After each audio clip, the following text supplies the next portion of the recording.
Good morning, poopshoot.com/findmyphone. It is I, once more. Last time I promised it would probably be my last time doing a video in a tank top, but we have had a late summer, early fall heat wave to rival no other. Of course, it began all on the day where we closed our pools, so it's kind of bittersweet, but whatever, I'll take it. Anyways, got a few things to get to here. With the pool closing, I've been a little more active inside than outside, so I've got more stuff done. First thing up, I finished this book called Thanos Death Sentence. It's kind of cool because I don't know much about Thanos other than his persona in the movies recently. I've always heard of him, but I didn't really know much about him. So this book kind of gives a little bit more into what he's after and what he's all about, sort of thing. So as it starts off, he's actually acquired the Infinity Gauntlet, and he's raining down terror across the galaxy, especially on Earth. Tony Stark and Reed Richards enact this last-minute plan to awaken and release his grandfather Kronos, the original one of the original Titans or whatever they are.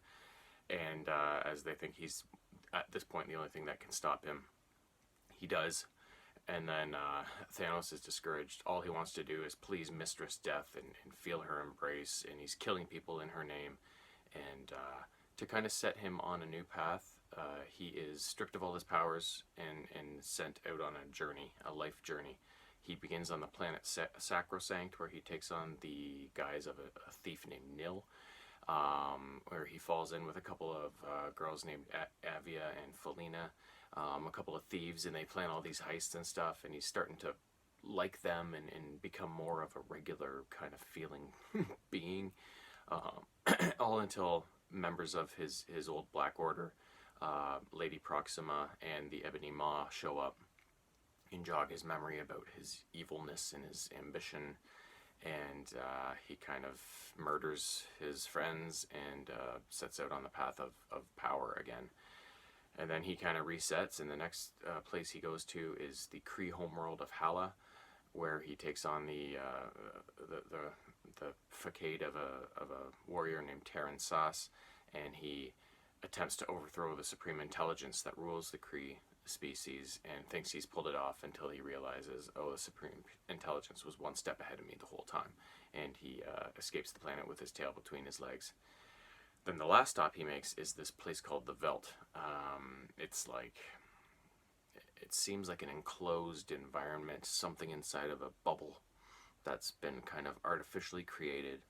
Seems to have a lot of human-based technology and themes going on, and he can't figure it out. He can't escape. So eventually he settles into a life after he meets this woman named Masika, and he loves her, and he kind of calms down after that. They have a couple kids, and years go by with him in this kind of position, until one day she gets cancer, and eventually the cancer kills her, and that awakens his rage, and he goes mental, regains his powers, destroys the Veldt, and before he can be sent on to his next task, he makes everything stop, challenges Mistress Death, and ultimately, I believe, finally gets his goal.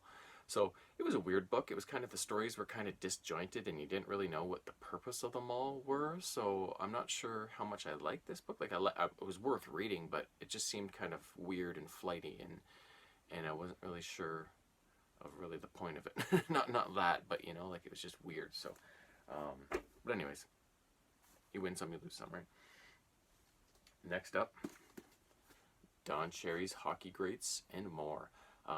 This is another one that I finished, or almost finished. Well, I did finish poolside. The pool may not have been open when I finished it off, but I did read it all poolside. It's broken up into a number of chapters, and each chapter takes on a certain subject. Many of the subjects are famous hockey people he's known throughout his career. There's, you know, Scotty Bowman, Bobby Orr, of course. Or was Bobby in there? Bobby Hull, Terry O'Reilly, a whole bunch. There's his thoughts on there's a chapter on baseball, in particular his questioning of why Larry Walker, the Canadian, isn't in the Hall of Fame yet. There's a chapter on Gord Downie and the Tragically Hip. There's a few chapters dedicated to his, the role of fighting in the game, his philosophies on coaching, and of course a chapter on his beloved dog Blue, and a bunch more. And of course, during the chapters, it's not just solely focused on that one player or that one person. There's stories he tells that comes into the mix where all sorts of other players and personnel and personalities all come into the mix as well. So, and throughout it all, he gives, like, a lot of people think he's a dinosaur and he should be off the air, and his comments and his philosophies don't have bearing on the game these days. But when you read the book, you realize that he's got valid points, especially when it comes to his coaching methods and stuff like that. And like, I know the game has gone a weird way. There's hardly any fighting anymore. There's barely any hitting, and it just seems like a glorified game of pond hockey anymore. There seems to be no real price to pay, which when I grew up in the 80s watching hockey, there was large price to pay. There was fights all the time. The hits were massive, and I get that you got to get rid of some of that, especially the dirty stuff. But hockey without hitting and fighting is like PB&J without the PB&J, you know. So I don't know. He's on the one end. Lots of people are on the other end, and there's, of course, many people in the middle. But a lot of people think his views aren't valid anymore, and that he's just a raving senile. But he's not. So, good book. Next up, the third book I finished in this little spell, the 11th book, I guess, of the Skulduggery Pleasant series, called Midnight. In this book, as it starts out, Skulduggery and Valkyrie are looking for Abyssinia, who is basically the new Darkess. She's the one wanting to destroy the world or enslave it or whatever.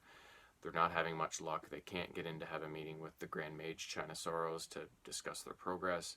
And at the same time, there's a few other things going on.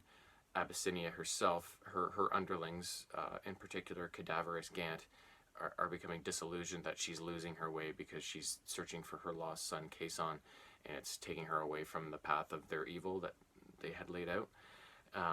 So Cadaverous is planning kind of an uprising, and he plans on finding Kason and delivering him to Abyssinia so he can get some praise, and they can just put the whole thing behind them and move on with things. And then Omen Darkly, the younger Darkly brother who is destined to do nothing, is waiting for adventure to find him again. He's waiting for a call from Skulduggery and Valkyrie to bring him back into the mix and get him some action.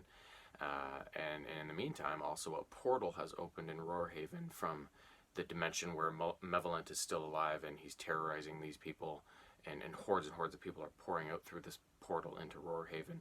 And so Chinosaurus has to find a place to put them all, and also smooth over tensions, because they're flowing out into a city full of sorcerers, and where they come from, the ultimate sorcerer has been persecuting them all this time, so it's kind of a tense situation.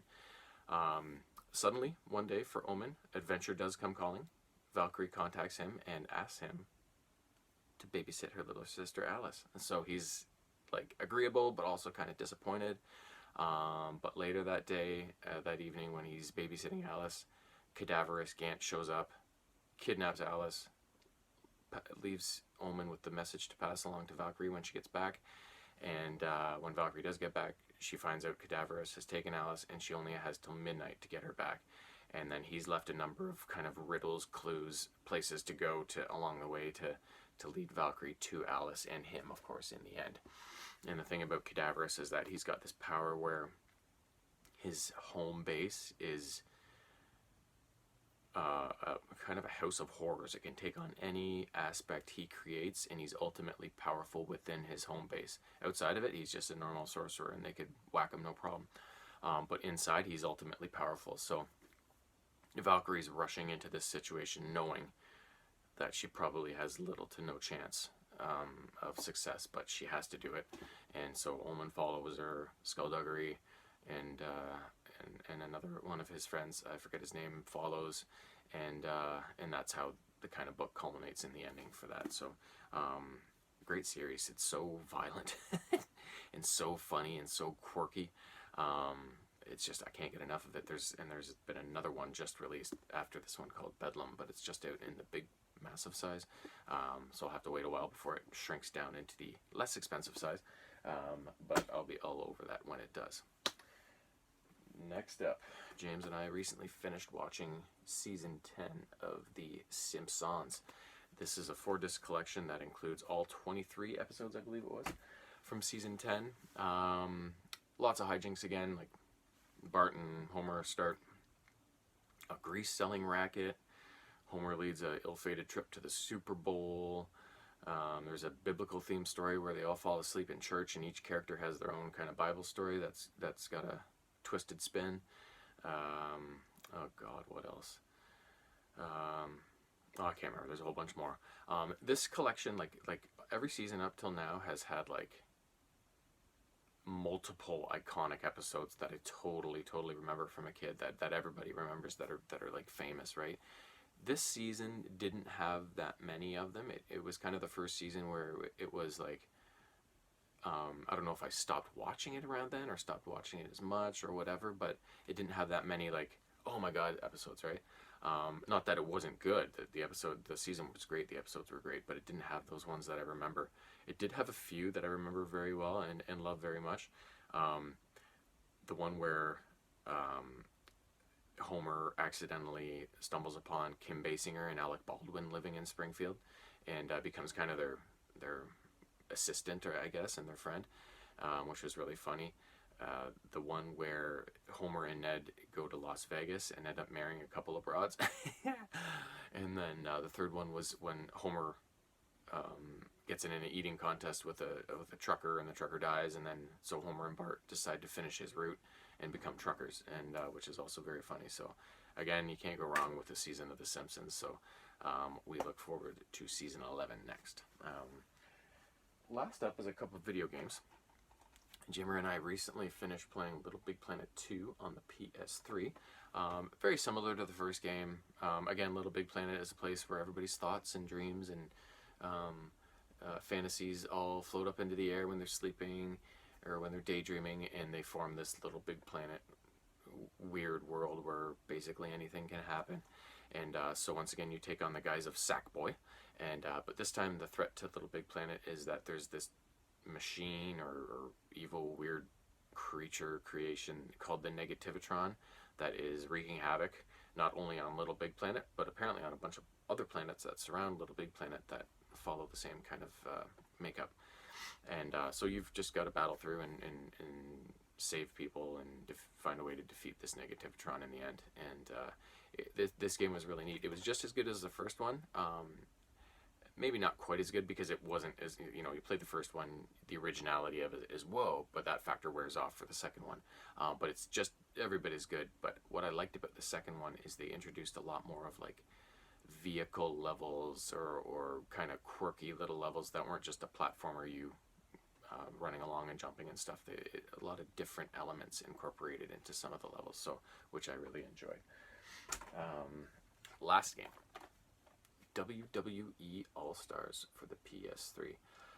This one was a more arcadey style wrestling game. So the wrestlers are like their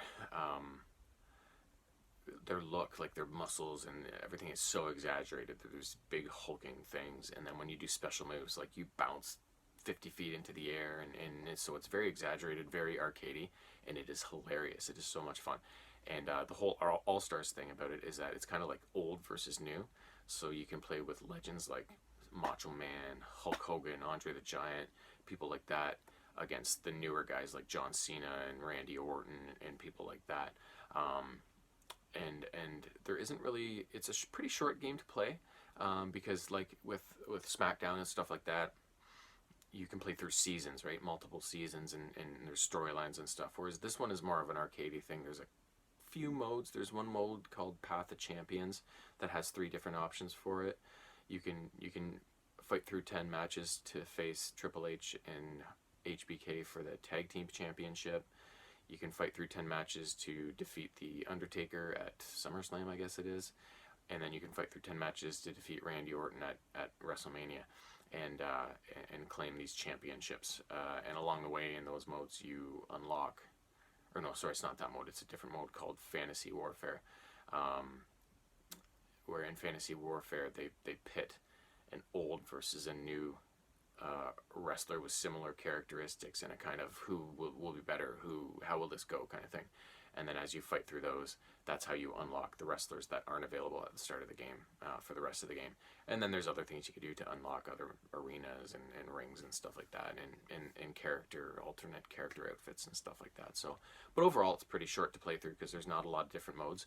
But it is one of those games that is super funny. So it does have, for the type of game it is, it has more of a high replayability factor on it, I guess. So very cool and very hilarious. So but that is it for now. And my phone is we're almost at 16 minutes here, and my phone, although I cleared a bunch of it off, I still expect the worst in terms of storage capacity, because this thing's a piece of garbage now.